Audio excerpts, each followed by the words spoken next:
Ooh, my producer is a Pikachu, and he knows just what to do. What? I'm singing to you again, Pika. It cannot be helped. We need a cold open. Hey everyone, how you doing? It is time for the 31 days of Halloween. Thank you so very much for tuning in and giving a hoot about horror movies. Indeed, we are here to watch a horror movie a day all through the month of October. That's right. And having a good time doing it. You know what I mean? I love physical media. I love buying DVDs and Blu-rays. I love movies, and I grew up on horror movies. I really did. The Friday the 13th movies are a big staple of my developmental years, and that's probably why I'm so weird. So we've been going through all the Friday the 13th movies. We have. I've got this wonderful box set from Shout Factory. That's right. I got all the Friday the 13th movies, and I thought it would be great to start the month off this way. I got it last year, and I got it for half off too. Incredible, it's just like yes. I am my mother's son. It's about she likes shopping, and it's not about what you spend; it's what you save. And today we're doing Friday the 13th, Part 7, The New Blood, released on May 13th, 1988. And now I am in high school. And I am 15 years old. Indeed. And I remember seeing this on video. And I believe, is this the first movie with Kane Hodder as Jason? Or was it the last one? We'll look this up real quick. No, yeah, so this was like Kane Hodder now starts his portrayal of Jason. He does it for 4 straight movies. And he's probably the actor stuntman most associated with the role. He did Friday the 13th, Part 6, The New Blood. No, Part 7. The New Blood. Friday the 13th, Part 8, Jason Takes Manhattan. Jason Goes to Hell, which is Part 9, the final Friday. And also Jason X, a.k.a. Jason 10, a.k.a. Friday the 13th, Part 10, if you want to go there too. And yeah, let's get to it. It's not a great movie, but it's got its moments. It's got its TNA. I'm a big fan of not just being a boob and being cheeky, but beholding them as well. Thank you very much. All jokes are written by my executive producer, Pikachu, and I'm just the talent. I read whatever he writes down. Awesome. It was 88 minutes long, and let's see, was May 15th a Friday? Calendar. Let's look real quick. May 13th, 1988 was a Friday the 13th. And it ran for 88 minutes. Its budget was $2.8 million, and its box office was $19.2 million. So we're really seeing the the diminishing returns here. So where we last left off, Tommy Jarvis had saved the day by chaining Jason up and dropping him into Crystal Lake, thinking that this is what's going to be the what's going to send Jason to hell. No, that comes in 9. All right, let's not get ahead of ourselves. Set years after the events of. I mean, I'm reading this, you guessed it, from the wiki, of course, because I love reading from wikis. And I get, this really scratches that itch. That really, fixes this Jones.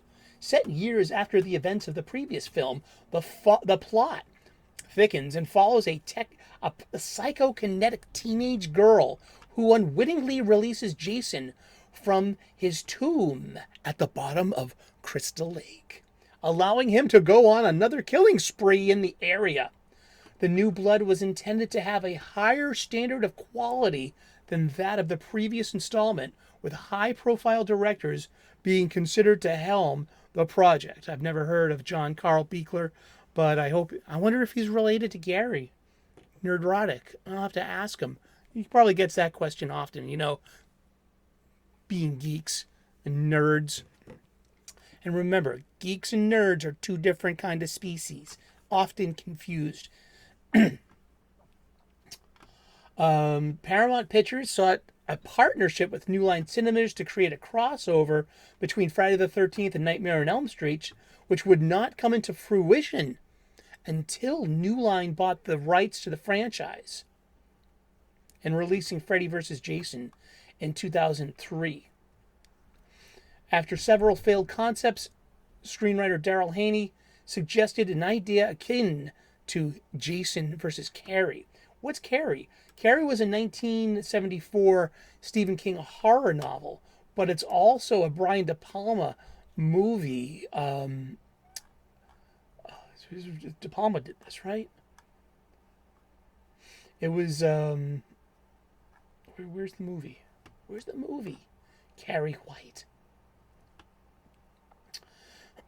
And it's also got a remake and straight to video sequels. And it was a 1976 film. Yes, directed by Brian De Palma. And I grew up watching this movie. And it's got John Travolta in it, where this psychokinetic girl who's like kind of abused by her shut-in mother. And she's like the ugly girl in high school. And she's really set up by the cool kids to be the prom queen, and it was a big practical joke. And then the famous scene where they pour pig's blood all over her, and the entire school's laughing at her, where she uses her powers to kill everyone at the prom. Indeed, it was the 70s, and it was. We're not doing that movie this year. What we're doing are the Friday the 13th movies. That's right. The film was released on May 13th, 1988, to mostly negative reviews. And let's see. A young girl named Tina Shepard is staying with her parents at the vacation home.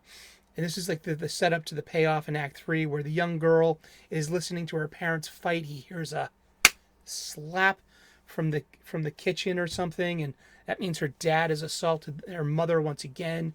So she's a little girl, and she goes into a rowboat, and she's in the middle of Crystal Lake, and the father is saying, "Come on, baby, come back," and she's like, "I hate you, Daddy," and uses her psychokinetic powers to bring the dock in the house down and kills her father. Fast forward about 10 years, she's now a teenager, and she's struggling with her her trauma and her responsibility about her dad's death. And there is a surprise birthday party in the house next door. So the mom takes her daughter back to their old house in Crystal Lake, and lo and behold, here comes Jason. Once again, really pretty girls, and gory body count, and but now we have this new factor of Tina and her powers. So she's not just a final girl. She stands up to Jason and she's highly emotional, and when she becomes very emotional, She loses control of her powers. Her powers take over. And then she's able to take out the bad guy. But then it has one of the worst endings in this. Spoilers, sorry. It's a, it's 35-year-old movie. What do you want? It it's like her father's undecomposed body, 10 years from being in Crystal Lake, comes up out of the water and grabs Jason to bring him down to his watery gloom and doom. Yeah. And, there the movie ends. They're in the ambulance and everything's going to be okay. She saved her boyfriend. And they are the sole survivors. Is that how it works? Sole survivors? And yeah, it's just, by the book, paint by numbers kind of a Friday the 13th movie. Part 4 was originally intended to be a crossover film between Freddy and Jason. That comes in 2003, which is I think it's after. Let's see, Jason. Yeah, that's after Jason X, a year after Jason X, and I haven't seen that one in forever. I'm looking forward to that one because when it comes to the serial killers of these slasher movies, I like Freddy over Jason just because Freddy's got a sense of humor. I love his one-liners. I love just the grossness of it. I really like, to be personal. I'm enjoying watching these Friday the 13th movies. They're very nostalgic. They really chronicle for me growing up in the 80s, going from a kid to a teenager. So I'm in high school when this opens up. I'm finishing my freshman year in high school. And yeah, it's yeah,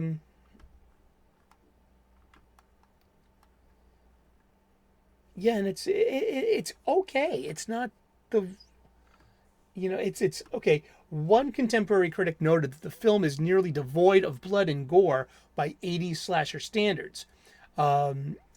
Several explicit scenes of the gore were cut in order to avoid an X rating.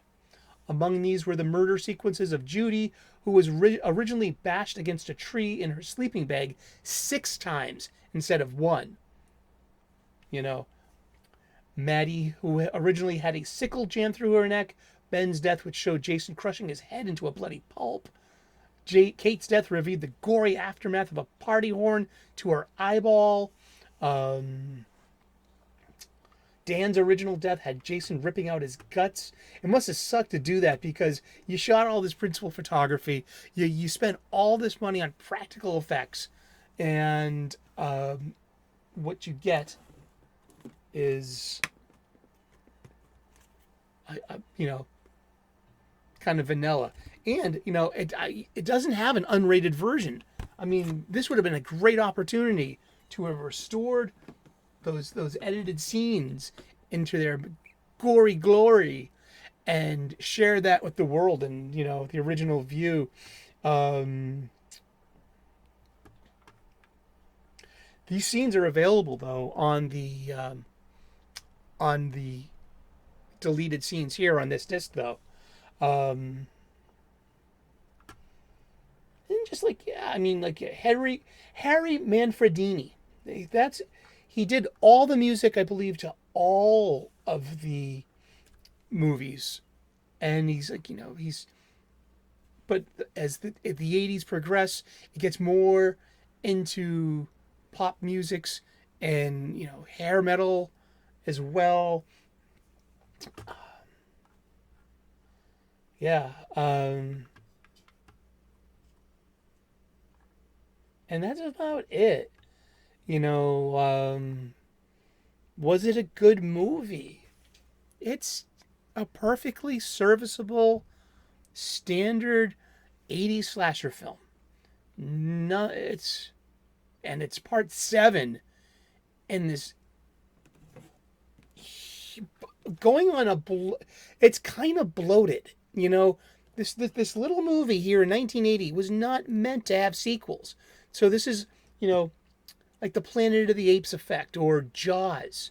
You had these movies that just weren't meant to have sequels. Yet lo and behold, popularity ensues, and we have to, you know,